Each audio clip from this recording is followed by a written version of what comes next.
오늘 우리에게 주시는 하나님 말씀을 보도록 하겠습니다. 히브리서 4장 12절에서 16절까지 말씀입니다.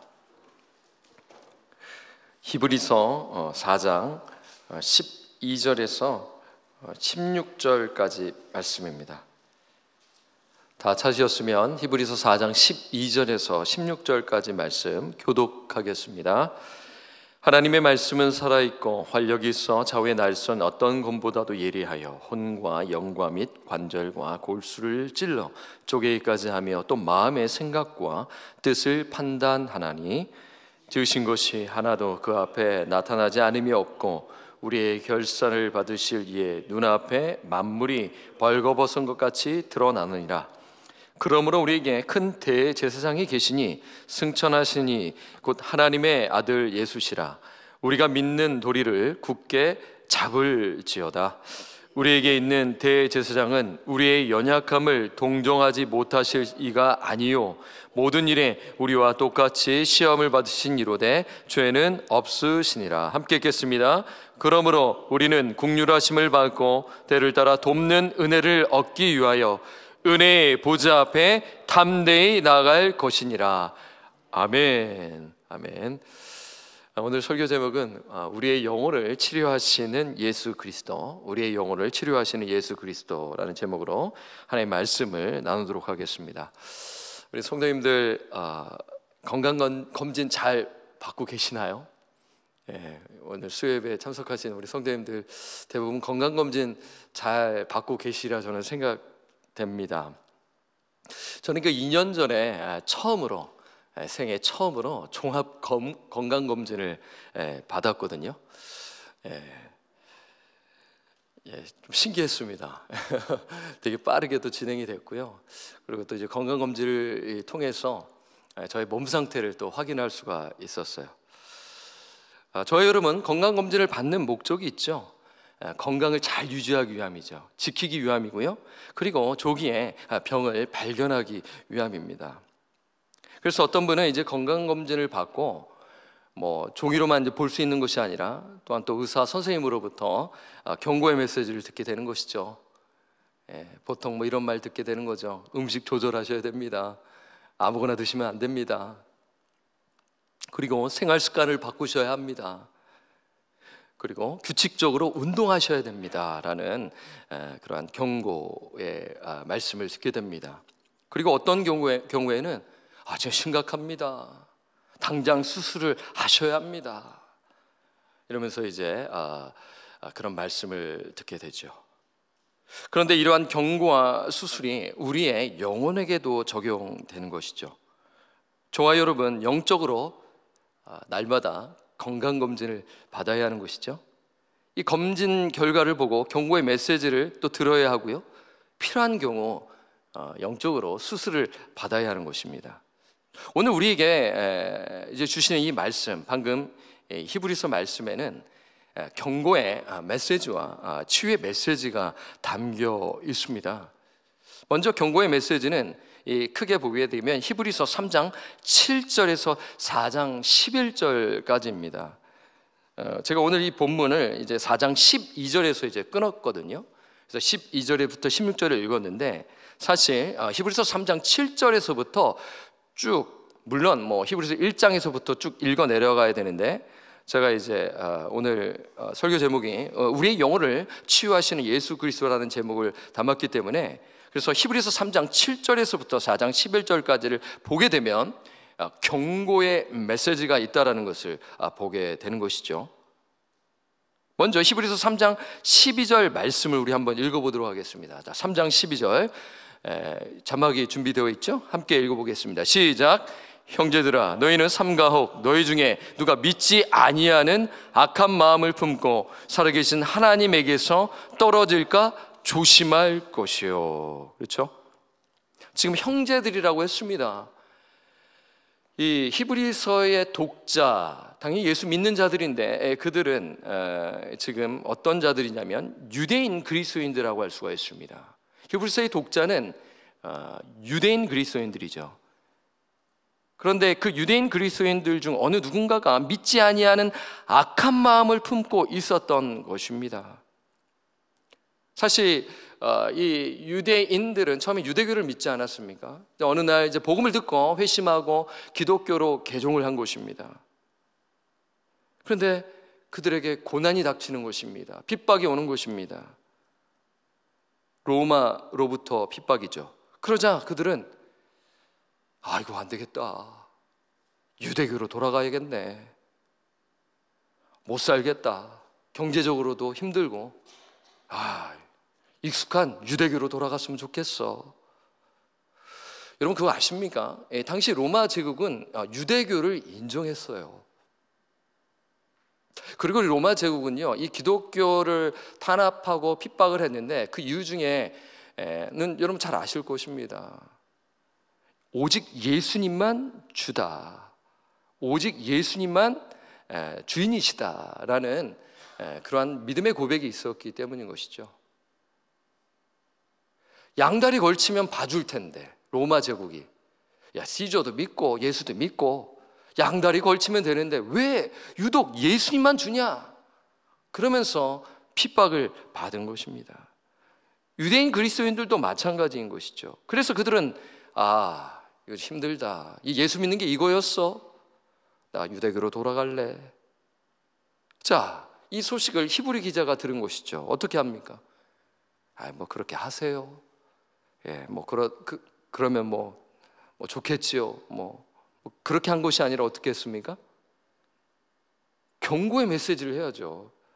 경고의 메시지. 병원에 갔는데 병이 있는데 딱 있는데 의사가 괜찮아요. 다 잘 될 거예요. 다른 병원 갔더니 병을 발견했어요. 뭐야, 저 병원에서 나의 병을 발견하지도 못하고, 저 병원 다시는 가지 말아야지. 영적으로도 마찬가지 아니겠습니까? 지금 히브리 기자는 독자들이 지금 유대교로 돌아가려 하는 거예요. 그러니 어떻게 해요? 급하지 않습니까? 경고의 메시지를 줘야 하잖아요. 그래서 히브리서 3장 12절에서 13절 말씀을 보게 되면 우리가 다시 할 수 있는데 12절을 한 번 더 읽고 13절을 이어서 한번 읽는데요. 제가 12절을 읽고 여러분 13절 한번 읽어주시겠습니까? 형제들아 너희는 삼가 곧 너희 중에 누가 믿지 아니하는 악한 마음을 품고 살아계신 하나님에게서 떨어질까 조심할 것이요. 13절 시작. 오직 오늘이라 일컫는 동안에 매일 피차 권면하여 너희 중에 누구든지 죄의 유혹으로 완고하게 되지 않도록 하라. 지금 히브리 기자는 유대교로 돌아가려는 유대인 그리스도를 향해 경고의 메시지를 전하고 있죠. 그 메시지가 12절에 보면 하나님에게서 떨어질까 조심할 것이요. 그러니까 배교의 위험이 있다. 그래서 성경학자들은 돌아가려고 고민하는 자들이 있었을 것이고, 이미 배교한 자들도 있었을 것으로 보게 되는 것입니다. 성경을 통해서 우리는 곳곳에서 그것을 발견할 수가 있죠. 그리고 방금 13절 말씀을 통해 경고의 메시지가 무엇입니까? 죄의 유혹으로 어떻게 되지 않도록 하라? 완고하게 되지 않도록 하라. 그러면서 히브리 기자는 이 완고함을 이야기하며 실질적인 이해, 그러니까 이제 예를 들어주면 딱 알잖아요. 그렇죠?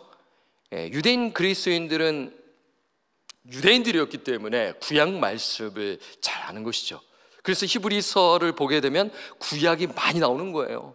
구약의 제사 제도가 많이 나오는 거예요. 그러니까 옛날로 돌아가려고 하니까 그 제사 제도로 가려고 하기 때문에 그 예를 들어주는데, 오늘 본문에서는 어떠한 말씀을 들려주냐면 이제 민수기서 배경이 되는 말씀을 들려주는 것이죠.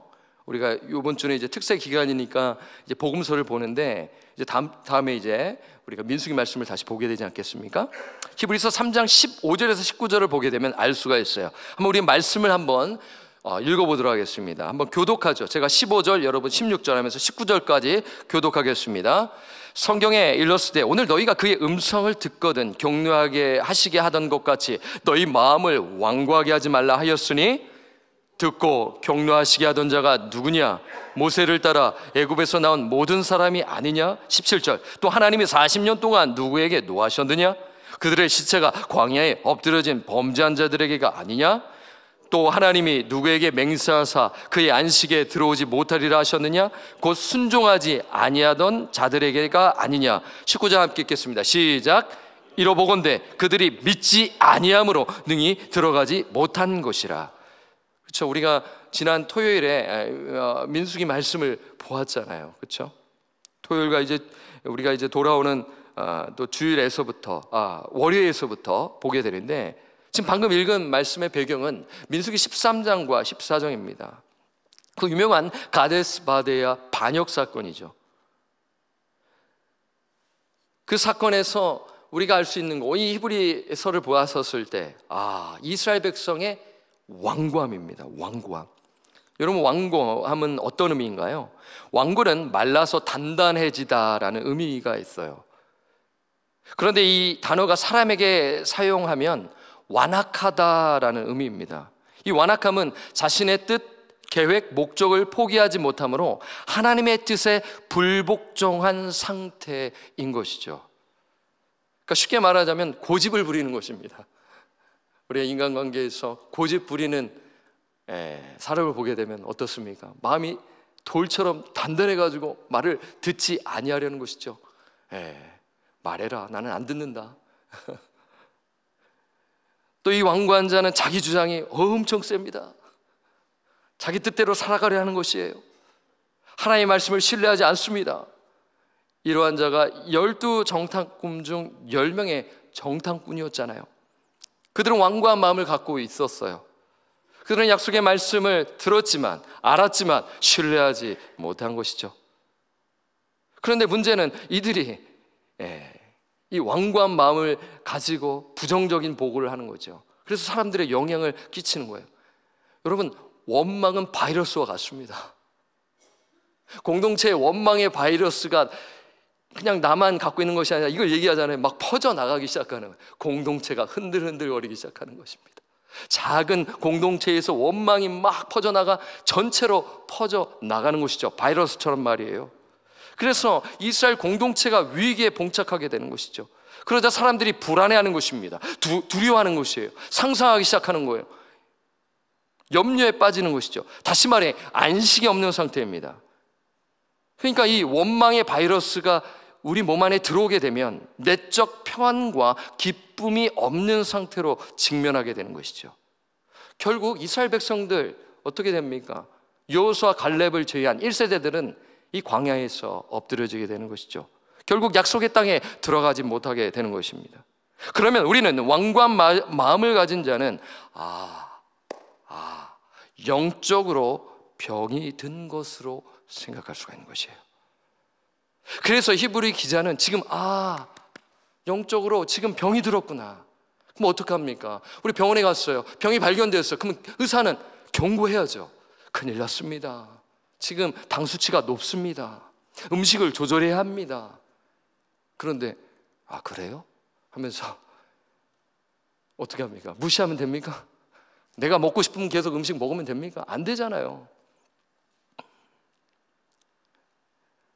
마찬가지죠. 영적으로도 마찬가지인 것입니다. 그래서 히브리 기자는 경고의 메시지를 주는 것이에요. 히브리서 4장 11절 말씀입니다. 4장 11절 말씀 함께 읽겠습니다. 시작. 그러므로 우리가 저 안식에 들어가기를 힘쓸지니 이는 누구든지 저 순종하지 아니하는 본에 빠지지 않게 하려 함이라. 지금 이 말씀의 의미를 여러분 딱 아실 것입니다. 그렇잖아요. 안식에, 우리가 저 안식에 들어가기를 힘쓰라. 안식에 들어가기를 힘쓰라는 것은 원하는 목표에 도달하기 위해 필요한 에너지를 힘껏 모으라는 것이죠. 그냥 가만히 있는 것이 아닙니다. 수동적인 것이 아니에요. 하나님의 은혜에 힘입어서 약속의 말씀을 붙들고 주님과 동행하며 나아가라는 것입니다.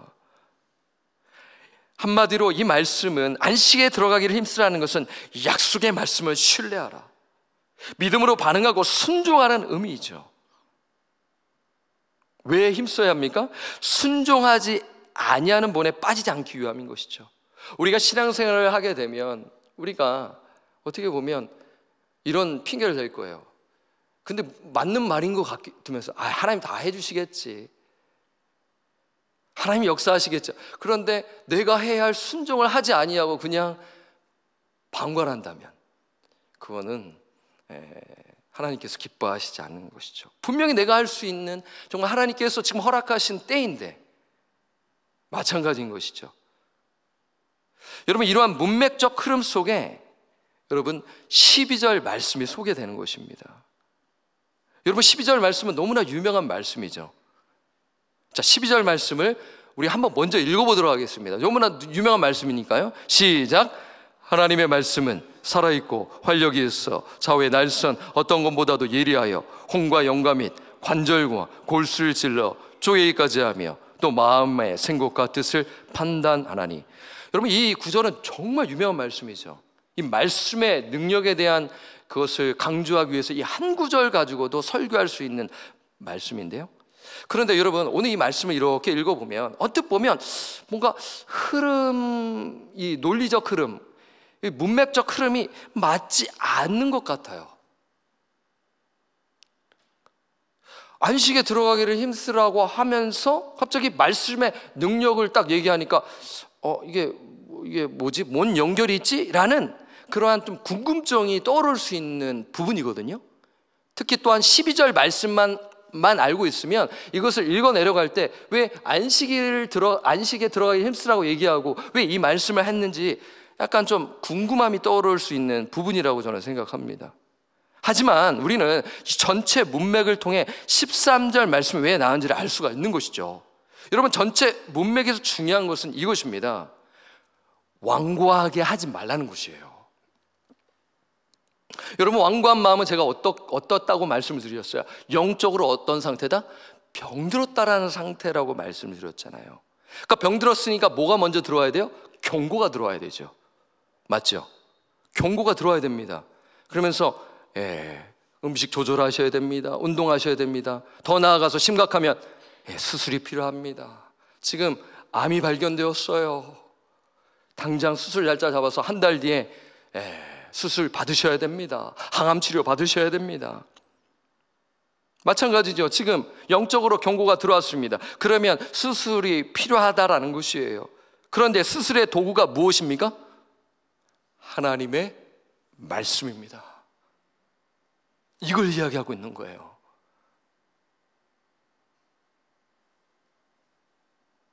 왜 하나님의 말씀이 필요합니까? 하나님의 말씀에 능력이 있기 때문인 것이죠. 유대교로 돌아가려는 자들은 하나님의 말씀을 통해 경고를 받고 하나님의 말씀을 통해 수술을 받아 치료를 받아야 한 것이에요. 여러분, 만약 거부한다면 나 싫어. 그럼 내가 원하는 대로 할 거야. 운동도 안 하고 내가 먹고 싶은 대로 할 거야. 그럼 어떻게 됩니까? 일찍 돌아가시게 되겠죠. 그렇죠? 영적으로도 마찬가지입니다. 유대교로 돌아가려면 어떻게 됩니까? 하나님과 멀어지고 그 신앙이 떠난 상태에 살아가게 된다는 것입니다. 어떤 이는 배교하는 것이죠. 어떤 이는 양다리 걸치다가 우쭐우쭐 대다가 긴가민가 하다가 성장하지 못합니다. 잘하지 못합니다. 그냥 젖만 먹습니다. 평생 젖만 먹어요. 단단한 음식을 먹지 못해요. 그래서 히브리서 5장에 그런 이야기가 나와 있는 것입니다. 잘해야 하는데, 이제는 좀 잘해야 하는데, 그런데 그냥 옛 습관이 좋아서 그냥 편하니까 그냥 일주일에 한 번 그냥 말씀 듣고 이런 것이 너무나 좋고 편하고 익숙하니까 잘하지 못하는 것입니다. 결코 잘할 수가 없는 거예요. 병을 치료해 몸이 건강해지는 것처럼 영적으로 치료가 이루어져야 성장하고 회복되는 것입니다. 그래서 히브리서 4장 12절 말씀이 있는 것이죠. 다시 한 번 더 우리 히브리서 4장 12절 말씀을 한 번 더 우리 함께 믿음으로 고백하며 읽도록 하겠습니다. 시작. 하나님의 말씀은 살아있고 활력이 있어 좌우의 날선 어떤 것보다도 예리하여 혼과 영과 및 관절과 골수를 찔러 조이까지 하며 또 마음의 생각과 뜻을 판단하나니. 그렇죠? 여러분, 12절 말씀을 보게 되면 말씀의 특성이 소개됩니다. 슬라이드로 준비했는데요. 첫째, 한번 읽어보겠습니다. 첫째, 읽어보겠습니다. 시작. 하나님의 말씀은 살아있습니다. 그렇죠? 이 말씀의 의미는 하나님께서 말씀하신 대로 이루어진다라는 것입니다. 그렇지 않습니까? 하나님 약속하시면 반드시 이루십니다. 그리고 하나님께서 말씀하셨더니 이루어진 것이 있는데 대표적인 것이 뭐냐면 창세기 1장에 나와 있지 않습니까? 하나님께서 빛이 있으라 하시니 어떻게 되죠? 빛이 있었습니다. 둘째, 하나님의 말씀의 특성이 무엇입니까? 둘째, 한번 읽어보겠습니다. 시작! 하나님의 말씀은 활력이 있습니다. 활력이 있다는 것은 헬라어로 에네르게스입니다. 에네르게스. 좀 어디서 들어봤죠? 에네르게스, 에너지라는 단어가 파생되었는데요. 하나님의 말씀은 운동력이 있다. 역동적인 말씀이라는 것입니다. 여러분, 말씀을 통해 어떤 역사가 일어납니까? 저는 믿습니다.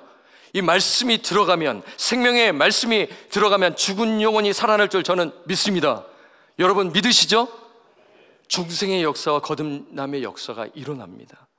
그래서 베드로전서 1장 23절 말씀, 제가 참 좋아하는 말씀인데요, 함께 읽어보겠습니다. 시작! 너희가 거듭난 것은 썩어질 씨로 된 것이 아니요 썩지 아니할 씨로 된 것이니 살아있고 항상 있는 하나님의 말씀으로 되었느니라. 아멘. 여러분, 말씀이 들어가잖아요. 그러면 자기 자신을 뒤돌아보게 됩니다. 우리 청년들과 제가 말씀을 충분히 나누려고 애를 씁니다. 그래서 감사한 게 하나님이 하셨죠. 청년들이 그래서 순종을 했습니다. 청년들에게 제가, 야, 이번 주 특세 기간인데 우리 함께 기도하자. 그래서 말씀도 나누고 또 듣고 이러면서 나누면서 생각하는 거예요. 처음에는 아유, 목사님 피곤합니다 하는데 마음을 바꾸더라고요. 네, 강요한다고 나올 청년들이 아닙니다. 그러나 성령이 그 마음을 터치하면 자기 자신을 돌아보는 거예요. 아, 기도할 때인 것 같다. 그래서 나와서 너무 감사했어요. 함께 안에 너무 힘이 되지 않았습니까? 네. 셋째, 하나님의 말씀의 특징이 있죠. 한번 읽어보겠습니다. 셋째, 시작! 하나님의 말씀은 예리합니다. 그렇죠. 이 문자 그대로이죠. 하나님 말씀 마치 수술용 메스와 같습니다. 이 수술용 메스는 너무나 날카롭지 않습니까? 그렇지 않습니까? 부엌에 쓰는 칼도 되게 예리하잖아요. 어떤 칼은 말이에요. 하나님 말씀은 예리하여 무엇을 찌르면서 정확히 찌르든지 정확하게 절개를 하는 것 아니겠습니까? 무엇을 찌르든 정확히 절개합니다. 그래서 하나님의 말씀은 보니까 홍과 영과 및 관절과 골수를 찔러 쪼갭니다. 어떤 의미이냐면요, 하나님의 말씀이 전 인격에 영향을 미친다라는 것이에요. 그러니까 하나님의 말씀이 들어가면 지식이 들어가잖아요. 필요합니다. 맹목적 신앙은 위험하기 때문에 그래요. 알아야 합니다. 그리고 감정의 터치가 되죠. 아, 하나님 말씀이 이렇구나. 폐부를 찌르니까 회개에 이르게 되고 마음에 어찌할꼬 라는 마음이 들죠. 그러면서 전 인격이니까 지정의, 이걸 이제 영어로 entire personality라고 하는데 전인적 반응이 일어나는 것이죠. 의지, 하나님께로 마음이 향하여 손과 발이 움직이는 것이죠. 순종에 이르게 된다는 것입니다. 또한 하나님의 말씀은 인간의 마음과 생각과 뜻을 판단한다고 해요. 어떤 의미입니까?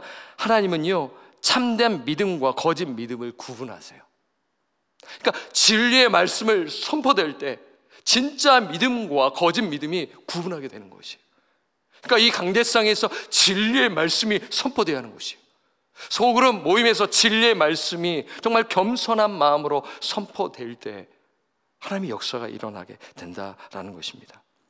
그래서 여러분 12절 말씀을 우리가 그렇게 생각할 수가 있고 13절 말씀 또한 그러한 비슷한 흐름 속에서, 문맥적 흐름 속에서 보게 되면 왜 이 말씀을 하시는지 알 수가 있는 거예요. 히브리서 4장 13절 말씀을 함께 읽겠습니다. 시작! 지으신 것이 하나도 그 앞에 나타나지 않음이 없고 우리의 결산을 받으실 이에 눈앞에 만물이 벌거벗은 것 같이 드러나느니라. 아멘. 이 말씀의 의미는 저와 여러분이 예수 그리스도 앞에서 숨길 수 있는 것은 아무것도 없다라는 것입니다. 즉 결산의 날에 모든 것이 다 드러난다. 적나라하게 발가벗듯이 다 드러난다. 그렇기 때문에 그분 앞에서 우리의 모든 것을 다 보여드려야 하는 거예요. 그러면 우리가 방금 이 12절과 13절 말씀을 통해서 우리가 말씀 앞에 서는 것은 누구 앞에 서는 것으로 생각할 수가 있는 것입니까? 예수님 앞에 서는 것입니다. 그렇죠? 생명의 말씀이신 그 예수 그리스도 앞에 서게 된다라는 것입니다. 그러면 우리가 하나님 앞에 우리의 모습이 적나라하게 드러납니다. 그 얼굴을 감출 수가 없습니다. 아니, 지금도 우리에게 말씀하고 계시죠. 때로는 우리가 넘어질 때가 있습니다. 때로는 우리가 완고한 모습을 보일 때가 있어요. 고집을 피울 때가 있단 말입니다. 그거는 말이야 내 경험으로는, 그건 내 지식으로는 말이야 안 돼 이러면서 고집을 피우는 거예요. 절레절레 하면서 안 가 싫어. 그런데 말씀을 듣고 회개하는 거예요. 마음을 고쳐먹는 거예요. 성령님이 역사했구나.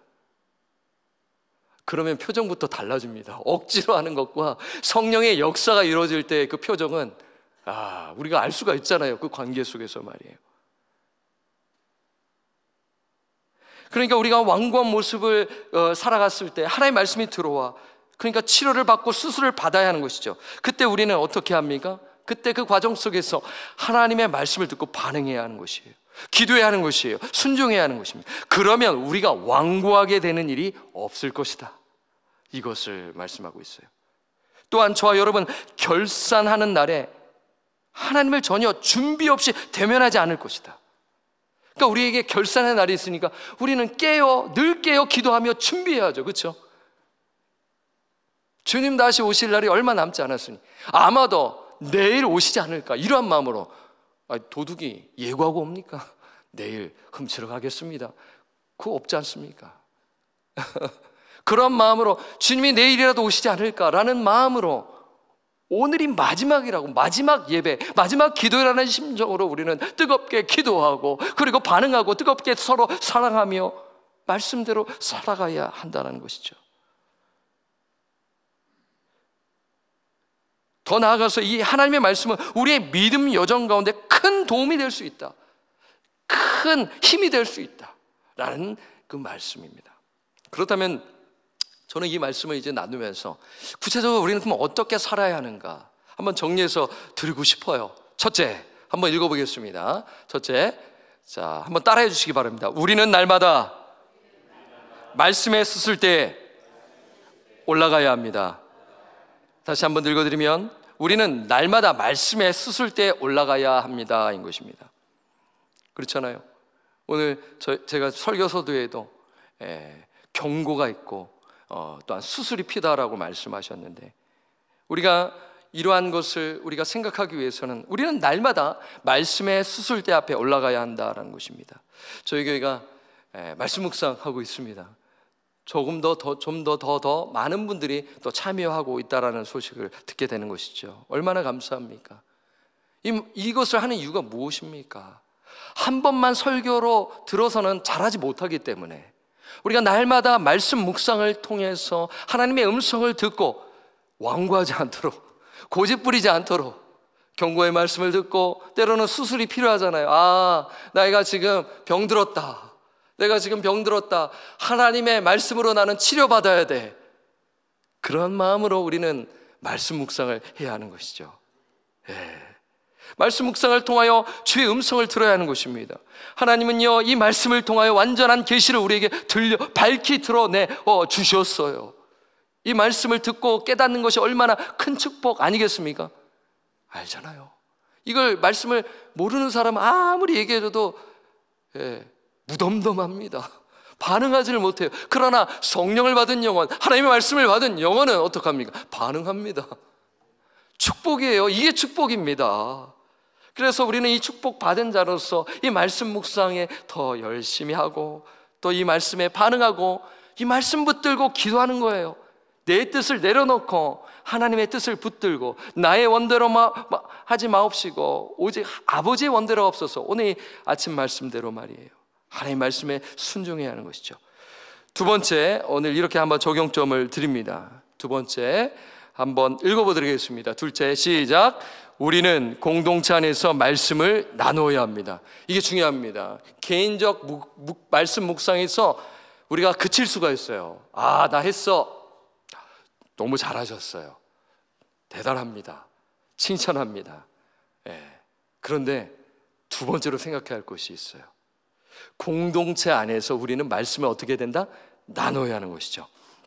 히브리서 3장 13절 말씀을 한번 읽어보겠습니다. 아까 읽었는데 한 번 더 읽어볼까요? 시작. 오직 오늘이라 일컫는 동안에 매일 피차 권면하여 너희 중에 누구든지 죄의 유혹으로 완고하게 되지 않도록 하라. 여러분 13절 말씀을 잘 보세요. 여러분 잘 보셔야 돼요. 오직 오늘이라 일컫는 동안에 매일 피차 뭐하라고 합니까? 피차. 혼자 하는 권면이 안 되잖아요. 공동체 안에 있을 때 피차 권면할 수가 있는 것이에요. 그렇게 하여서 너희 중에 누구든지 죄의 유혹으로 완고하게 되지 않도록 하라. 그러니까 공동체 안에 지금 나 유대교로 돌아갈까? 라는 자가 분명히 있었을 것 같아요. 그렇죠? 그러니까 모여서 말씀을 나누는 거예요. 온유하고 겸손한 마음으로 나누어서 성령의 역사가 일어나, 치유가 일어나, 수술이 일어나, 정말 그 참된 진리의 말씀, 예수님을 바라보도록 해야 된다는 것이죠. 그래서 우리는 목장 모임에 적극적으로 참여해야 할 것이에요. 그리고 말씀 속에서 서로를 따뜻하게 위로해야 하는 것이에요. 마음을 활짝 열도록 일주일의 삶을 나누고 감사했던 일, 슬펐던 일, 근심 그런 것들 다 나누고 그러면서 이제 하나님의 말씀을 나누면서 철이 날카롭게 하듯이 서로에게 도전을 주고 친구의 얼굴을 빛나게 한다고 하지 않습니까? 은혜를 나누는 것이죠. 그때 역사가 일어나는 것이죠. 그때 우리의 영혼을 누가 치료해 주십니까? 하나님, 최고의 명의이신, 최고의 의사이신 우리 구주 예수 그리스도께서 우리를 치료해 주실 줄 믿습니다. 그래서 히브리 기자는 영원한 대제사장이신 예수 그리스도를 바라보라고 오늘 본문 말씀 4장 14절부터 16절에 말씀하고 있는 것이에요. 4장 14절 말씀 함께 읽겠습니다. 시작.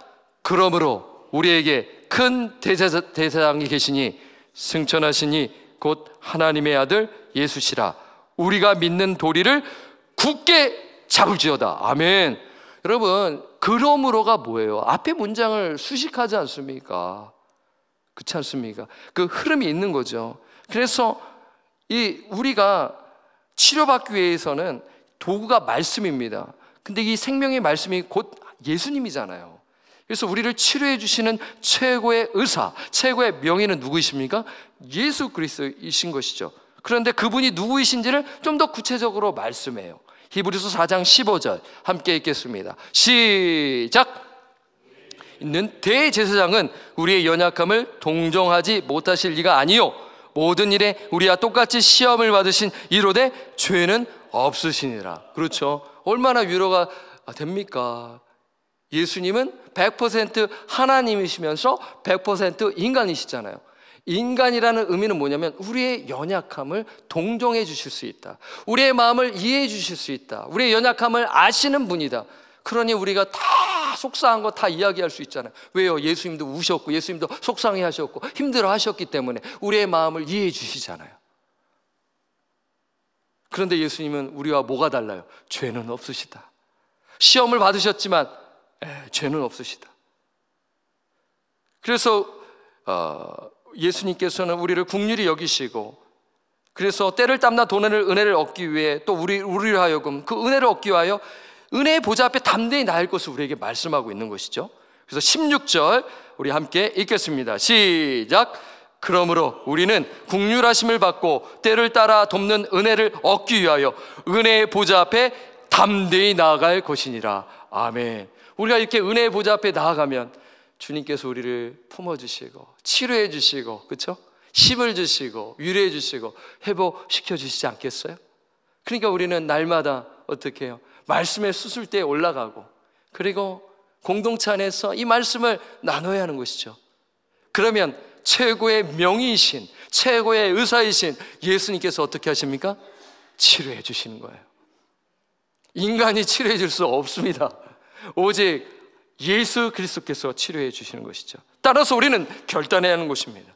어떤 결단입니까? 날마다 주님께 나아가야 하는 것이에요. 우리가 주님께 나아간다는 것은 말씀 앞에 나아가는 것이에요. 나아갈 때 말씀이 우리의 심령을 찌릅니다. 때로는 마음이 아야해요. 아파요. 그때 그러나 믿음으로 반응하고 회개하면 소생케 될 줄 믿습니다. 순종하면 사는 것이에요. 시험을 이기는 비결은 무엇이냐면 순종하는 것입니다. 우리가 불순종하니까 실패하는 것이죠. 마귀가 이러는 거죠. 아이, 순종하지 마, 적당히 해. 그때 넘어지게 되는 겁니다. 양쪽 다 걸치고 있으면 넘어지게 돼 있어요. 다리가 찢어지잖아요. 앞으로 뒤로든 넘어지게 되는 것입니다. 순종하면 우리가 말씀으로 무장하고, 그리고 기도로 무장하고, 그리고 순종으로 나아간다면 그때 내 영혼이 새로워지게 되는 것입니다. 말씀, 기도, 순종, 이 세 가지가 우리가 나아갈 때 우리의 영혼이 날마다 새롭게 되어지는 거예요. 예수님이 우리를 치료해 주시기 때문에 그런 것이죠. 그래서 이러한 치료가 있기 위해서는 날마다 말씀 묵상해야 하는 것입니다. 제가 이렇게 선포하는 것은 저도 이렇게 몸부림쳐야, 성도님들도 몸부림쳐야 서로 도전을 주고 은혜를 줄 수 있기 때문인 것이죠. 우리 사랑하는 성도님들, 말씀을 가까이 하시기를 바랍니다. 말씀을 통해 하나님을 경험하시기를 바랍니다. 그분을 더 깊이 만나시기를 바랍니다. 그때 예수님께서 우리의 영혼을 치료해 주실 줄 믿습니다. 그리고 더 나아가서 결단하십시오. 공동체에서, 목장에서 주의 말씀을 나누시기를 바랍니다. 그러면 우리는 함께 성장합니다. 함께 세워져 갑니다. 날마다 말씀과 동행하시는 저와 우리 성도님들 되시기를 주님의 부탁드리고 간절히 축원합니다.